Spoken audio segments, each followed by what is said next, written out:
Alcohol is inflammatory. Aldehyde is also inflammatory. And there's been, especially in the past decade, a lot of talk about the effects of, chronic inflammation, uh, how that relates to, well, age, for instance, is I think the biggest independent risk factor, not risk factor, but independent determinant of, low levels of inflammation. So as you age, markers of inflammation, things like interleukin 6, gradually rise. And this is like with, you know, general feelings of pain, like aches and pain as you get older, non-specific joint pain, as well as like more specific, like osteoarthritis is related with inflammation. So again, we're extrapolating, but it's reasonable to surmise that this would exacerbate. This is not going to help that, right? Like drinking a pro-inflammatory drink, then metabolized into a secondary pro-inflammatory substance, isn't going to help this at all, right? Um, and I know there's also some research, or there's researching about.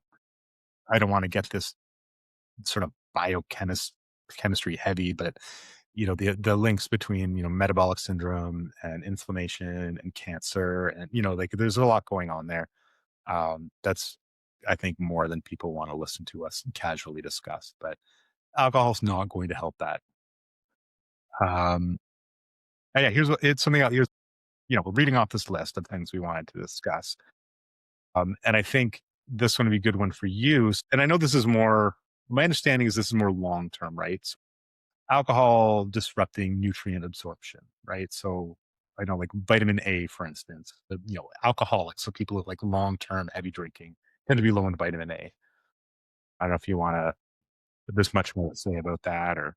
Not a lot more to say, but there is something pretty interesting. I remember years ago we were discussing in that though alcohol is calorically dense, so it has the higher amount of calories per gram. Uh, there's been an observation generally, and I don't remember what kind of a study this was. This is just something I'm recalling from years ago, but the people who were considered to have alcoholism weren't necessarily overweight or obese, or they didn't have overweight or obesity. And that's part of the issue is that, whether it's disrupting nutrient absorption or whether it's just displacing the nutrients that they eat. So instead of eating, they're just drinking alcohol. You finish a work day, you're just pounding beers, and they're pretty heavy. Beer has alcohol, but it has a lot of other things in it that make it fairly heavy. A lot less alcohol than a lot of liquors, obviously. And so it might be a case of, yeah, they're disrupting nutrient absorption. It might be direct effect of the alcohol, or it could just be that they're displacing any kind of nutrients that they have, like foods, like fruits, vegetables, things like that, with drinking. So that may be part of the reason why it's a long term concern as well. Well, there's no reason there has to be a dichotomy there, right? Hmm. So, if- we, I do know that it does cause, irritation of the stomach lining, which can affect nutrient absorption.